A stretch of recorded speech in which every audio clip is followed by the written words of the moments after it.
Burmese pythons have done unprecedented damage to the ecosystem in South Florida, and experts say these invasive snakes continue to move farther north. When Ron DeSantis called that emergency press conference, reporters expected another hurricane update, maybe a tourism announcement.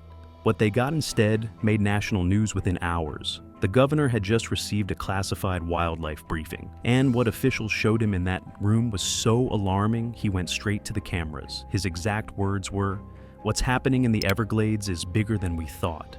But here is what he did not say, what he could not say on live television. The situation is not just bigger, it is out of control. And Florida's solution? It is not more rangers, it is not more funding, it is Gucci.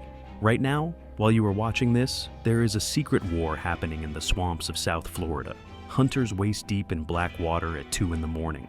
The smell of sulfur and decay. Flashlights cutting through darkness, searching for the glint of scales. And when they find what they are looking for, there are no guns, no tranquilizers, just bare hands against 300 pounds of pure muscle. What DeSantis learned in that briefing is something wildlife officials have been quietly panicking about for months. And what comes next in this story is going to change everything you thought you knew about the Everglades. But here is the catch. The snakes are fighting back. They are adapting. And what hunters are discovering in the swamp has scientists terrified. The Everglades used to be loud. 30 years ago, you could not sleep out here. Frogs screaming, birds calling, raccoons rustling through the sawgrass. Dr. Frank Mazzotti, a wildlife ecologist at the University of Florida who has studied this ecosystem for 4 decades, remembers the first time he noticed the silence. It was 2008. He was conducting a routine mammal survey in a section he had visited dozens of times. "I kept waiting to hear something," he said. "Anything. It was like someone had turned the volume off." The reason was hiding in the tall grass, camouflaged so perfectly you could step on it before you saw it. Growing up to 20 feet long, thicker than a telephone pole, an apex predator with an appetite that never stops. The Burmese python. These monsters are not supposed to be here. They evolved in the jungles of Southeast Asia. So how did tens of thousands of them end up ruling the swamps of South Florida? It goes back to the 1970s and 80s. Miami was the exotic pet capital of America. People wanted dangerous animals to show off at parties. Baby pythons were cheap, cute, and fit in a shoebox. Pet stores sold them for $50 without a single warning about what buyers were actually taking home. But here is the deal with pythons. They grow fast. That adorable 2-foot snake becomes a 10-foot predator, eyeing the family dog like a snack. Within 3 years, owners found themselves with an animal they could no longer control, could not afford to feed, and could not legally surrender. So they did something unforgivable. They drove to the edge of the swamp and let them go. They thought they were being merciful. They were seeding an invasion. Then came 1992, Hurricane Andrew, winds of 165 miles per hour. The storm did not just destroy homes. It obliterated a massive reptile breeding facility, liberating thousands of snakes in a single night. They slithered into the warm, wet wilderness. And they thrived. The Everglades was paradise, hot, humid, full of animals that had never seen a giant constrictor. The rabbits did not run, the deer did not hide. The pythons started an all-you-can-eat buffet that has lasted 3 decades, and that is putting it lightly. Today, estimates range from 100,000 to over 300,000 pythons in South Florida. They have wiped out over 90% of small mammals in some areas. Marsh rabbits, gone. Foxes, vanished. Opossums, nearly extinct. These snakes are vacuuming up the entire food chain. If you are finding this as disturbing as we did researching it, hit that subscribe button, because what we are about to reveal gets much darker. For years, Florida threw everything at the problem. Professional hunters, citizen bounties, detection dogs, drone surveillance. Nothing worked. The pythons kept winning. But here is where the story takes an unexpected turn. While state officials were panicking, a few entrepreneurs looked at these scaly nightmares and saw something nobody else did. Not a pest. A pattern. A beautiful geometric diamond-shaped pattern that looked exactly like the exotic leather selling for thousands in Milan and Paris. The fashion industry had its own problem. Exotic leathers like alligators and ostrich were becoming controversial. Consumers hated farming animals for handbags. But what if wearing luxury leather actually saved wildlife? Enter Inversa leathers. Their pitch was radical. Create a supply chain that pulls invasive monsters from the Everglades and puts them on the runway. They call it regenerative fashion. The logic is elegant. The more boots, belts, and bags they sell, the more snakes have to die. Every purchase funds removal. Every handbag saves native wildlife. Guilt-free luxury with a conservation story attached. Governor DeSantis saw it immediately. His administration forged a public-private partnership that is now producing python skin wallets, handbags, belts, even baseballs. The incentives of capitalism harnessed for conservation. Private money solving a public crisis. It sounds perfect. Almost too perfect. Because when a problem becomes a product, strange things happen. And the people hunting these snakes are discovering that firsthand. Jake Walters has pulled over 400 pythons from this swamp.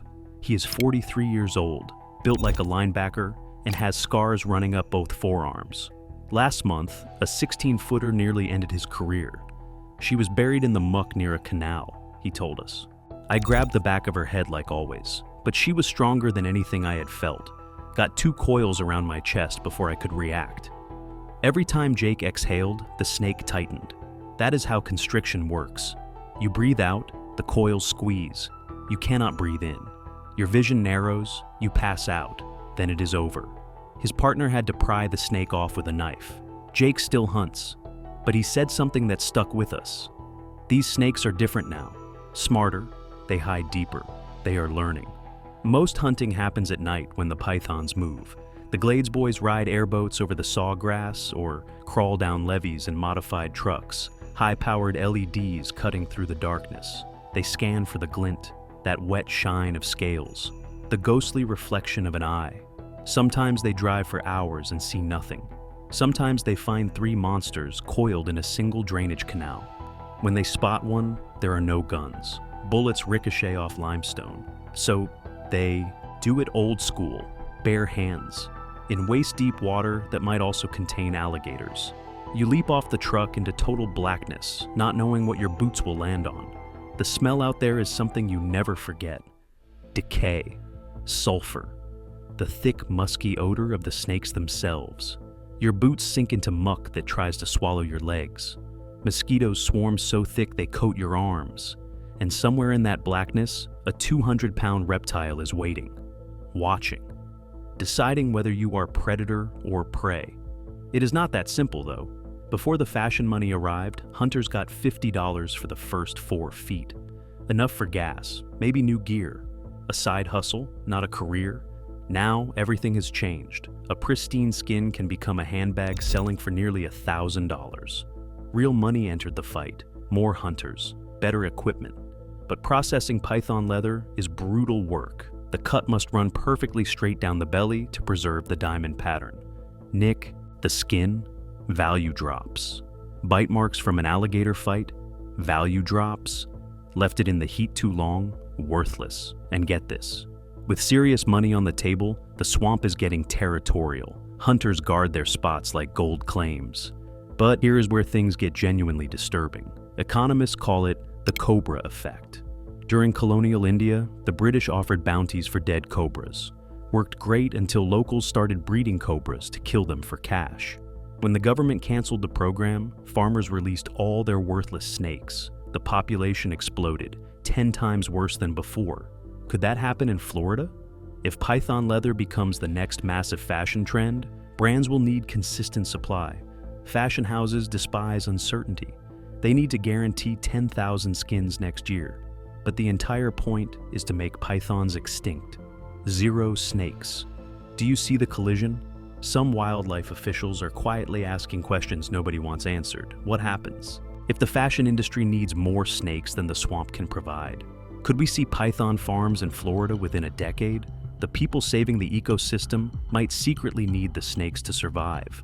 And while humans debate economics, the pythons are destroying everything. Silently.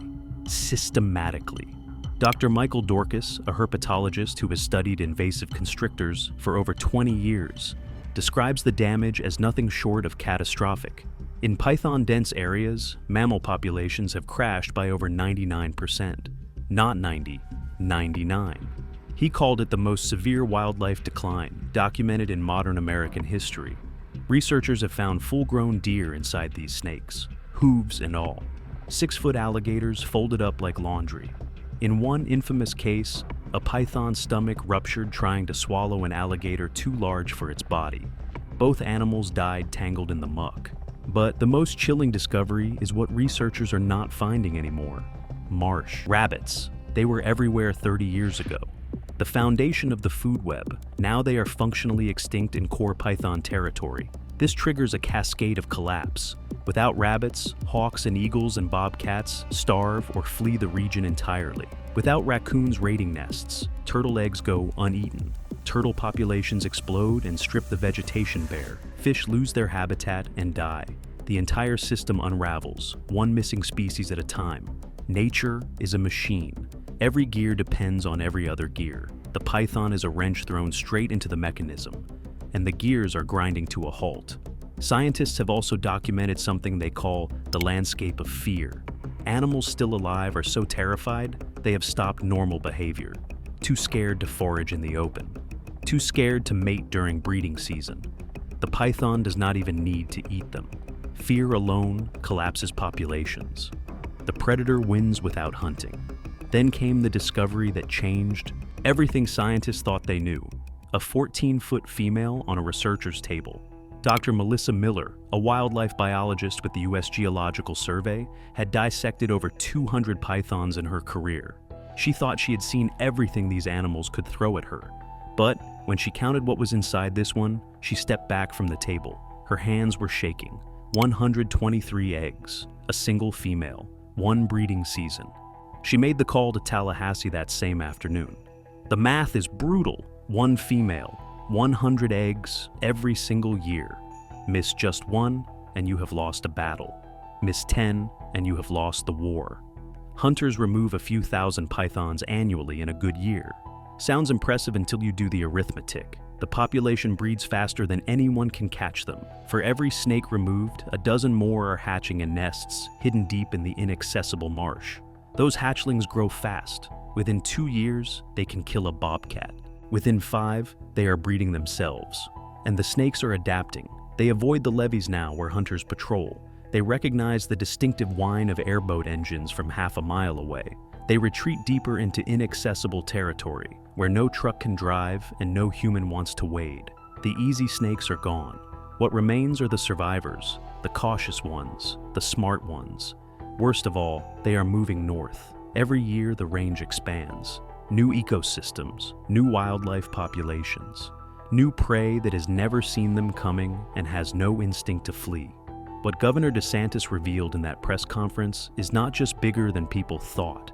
It is an ecological emergency racing against biological math that might be unbeatable. A war where the enemy breeds faster than any army of hunters can fight. A crisis where the solution itself creates new problems nobody anticipated. The fashion industry is betting millions that your vanity can save the Everglades. The pythons are betting they can breed faster than you can buy handbags. Who wins? And here is the question that keeps wildlife officials awake at night. If the snakes are learning to avoid hunters, what happens when they learn to avoid everything we throw at them? Let me know what you think in the comments. And do not forget to like and subscribe for more deep dives into the stories nobody else is telling you.